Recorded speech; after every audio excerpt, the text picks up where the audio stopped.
Российско-африканский общественный форум – это действительно очень важное событие, где мы обсуждаем большое количество насущных стратегических вопросов сотрудничества России и африканского континента. Но, пожалуй, первый раз, когда тема форума – это общество. Считаю предельно необходимым сегодня по максимуму задействовать возможности народной, культурной, бизнес-дипломатии в интересах углубления и расширения традиционно дружественных, взаимовыгодных связей между Россией и государствами Африки. Хотел бы также искренне поблагодарить организаторов нынешнего форума, НКО «Союз Африканская деловая инициатива», Всемирную ассоциацию выпускников российских вузов. Желаю вам успешной работы и спасибо за внимание. And I would like to pass the floor to Africa, giving the floor to Valeria Bian, a special representative of the President of Burkina Faso for the CIS countries, co-owner of Yelhy Technology Africa, co-founder of AgroPro Burkina Faso, board member of Africa Business Initiative. Valerie is a person who works in Africa and with Africa. For instance, Burkina Faso. Tell us, please. You have a multifaceted experience. On the one hand, you're a member of the board of directors and you are managing the companies which are operational in Africa. On the other hand, you are setting up cooperation with the CIS countries. What is going on the continent? How can we integrate into that sustainable development? What is required? Over to you. Thank you so much, Natalia. Good afternoon, ladies and gentlemen. I'm glad to be present at that August meeting, although I'm present online. Today, we mark a big step in the development of the Russian-African relations, and with no exaggeration, this is a little leapfrog. A forum arranged amid the pandemic. This is really a big step forward, and this happened after the summit meeting in Sochi, after the rise of hopes and aspirations in Africa, African businesses, and the youth. I will speak on behalf of the African business. Just like 2 years ago, I'd like to stress once again the relevance of the topic at hand. In Sochi, we spoke a lot that Africa needs specific actions. I liked very much the call of our colleague, Gabriel Kachoba, who called on triggering specific mechanisms in Africa. This is really very important. In that case, I would like to stress the importance of integration of the Russian technologies for the sake of the sustainable development of the African nations. As is now, African nations are interested in the development of the local companies. And we are limited by the education. As a person who is working in an African company and with African companies, we have a shortage of skilled workers. As far as smart and business-minded people cannot get high-quality education. We speak about internet and access to internet. This is something we can discuss for hours, and certainly we are very much interested in the development of the local business. I'd like to extend an appeal to the Russian companies and institutes which may support the available African businesses, providing necessary technologies, transferring the technologies. I do believe that it will help to set a good foundation for the Russian-African relations, and therefore the African businesses would find it easier to go hand in hand with Russian business. And today, everyone realizes that the real assistance to Africa, this is not about humanitarian aid, but rather perception of or treating the continent as a partner.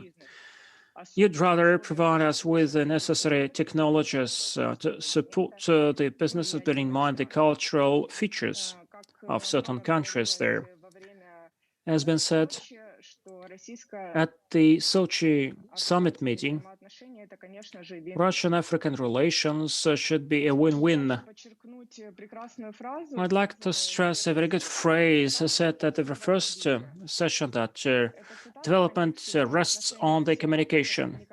In the context of the Russian-African relations, this phrase is very multifaceted. Communications are really very important for the efficient work of the business in Africa. We can see the difference in the mentality, even within one country. There are multiple historical reasons for that. Certain tribes are belligerent, but other, for instance, tribes can be quite friendly. Understanding the situation and a conscious approach to selection of the stuff may be the key behind the success of your work. And there is a lot of pessimism about Africa that's been voiced more than once today. This pessimism is due to several factors, but despite that, in the context of our topic, I'd like to stress the importance of a strong local partner when you work with any country as a representative of the party which works in Africa, with Africa, as a representative of an African company. I can only reiterate that. What I want to tell you, this is a question not of global relations. This is a quite practical issue. I'd like to draw one example. My company, Agroprom, in the framework of supplying goods to Burkina Faso, and you know that this is a landlocked country, our country received cargo in different port countries. For instance, Ghana, according to an agreement between Ghana and Burkina Faso, 80% of the trucks and lorries have to be registered in Burkina Faso. This has been regulated by the local trade unions. No logistics company in Ghana, as of 2 years ago and as of 1 year ago, notified our workers about that. But when we asked the question, really, 70% of trucks and lorries have to be registered in Burkina Faso. Actually, they confirmed that, but they did not assure us that it would be like that. Certainly, the cost of Ghanese trucks and lorries was exaggerated, although it can be lower amid the pandemic. Without a strong communication with the local representative and a strong local partner, a company may face huge problems at the border between Ghana and Burkina Faso, because usually this would be the pricing policy which would matter mostly. And as a result, we had a lot of problems with lots of Ghana trucks and lorries, and there are lots of such cases as well. I can speak hours about them. But my message is, it is very important to have a strong local partner who is knowledgeable of all the factors in this or that region. Russian and other businesses usually look at the legislative base and regulations. Africa has its own specific features, and you do not have to be afraid of that. But you have to know that in order to work on our continent. Thank you so much for your time. Natalia, over to you. Thank you so much, Valerie. In essence, you have touched upon a very important question.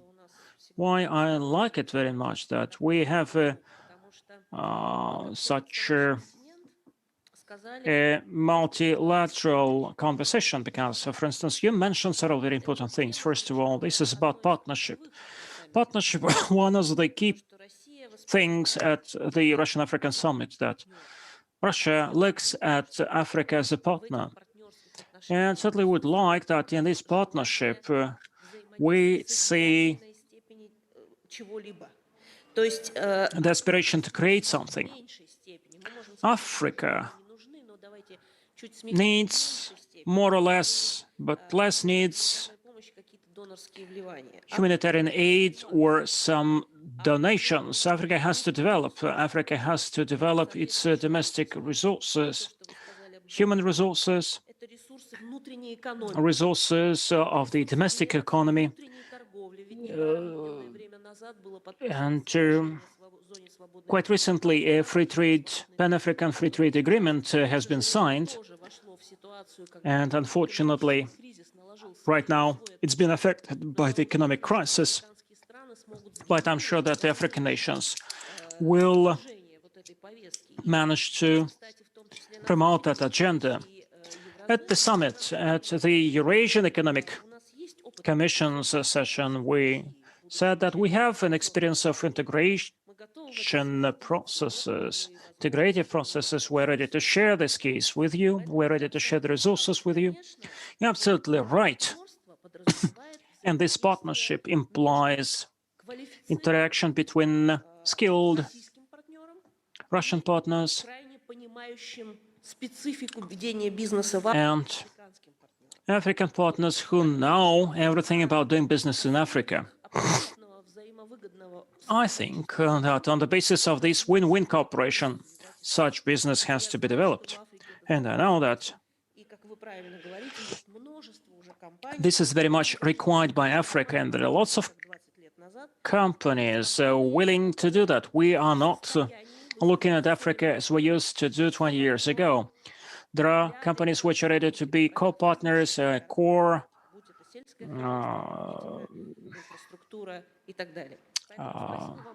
founders in any area such as agriculture, for instance. Stay with us.